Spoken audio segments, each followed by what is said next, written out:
1932 உலக புகழ்பெற்ற bullet model உருவாக்கப்பட்டது. லண்டனின் ஒலிம்பியா மோட்டார் சைக்கிள் ஷோவில் காட்சிப்படுத்தப்பட்ட இந்த புல்லட் மாடல் 250, 350, 500 சிசியில் தயாரிக்கப்பட்டது. இன்று வரை உலகில் அதிகம் விரும்பப்படும் மோட்டார் பைக் லிஸ்டில் டாப்பில் தொடர்கிறது ராயல் என்ஃபீல்டின் புல்லட் மாடல். வேகமாக வளர்ந்து கொண்டிருந்த இந்த நிறுவனம் 2ஆம் உலகப் போர் நேரத்தில் ஒரு அதிரடியை செய்து காட்டியது.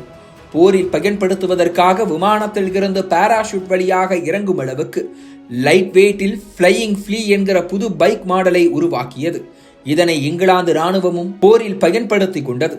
ஆனால் போருக்கு பின் ஹோண்டா, யமகா, சுசுகி என ஜப்பானிய நிறுவனங்கள் யூரோப்பை நோக்கி படையெடுக்க தொடங்கின. இதனால் ராயல் என்ஃபீல்ட் நிறுவனம் மெல்ல மெல்ல தேயத் தொடங்கியது. நல்ல வேளையாக நேருவின் உதவியால் ராயல் என்ஃபீல்டுக்கு மறுவாழ்வு கிடைத்தது.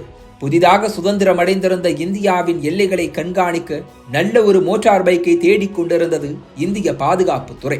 அந்த வாய்ப்பு ஒரு வழியாக ராயல் என்ஃபீல்டுக்கு கிடைத்தது.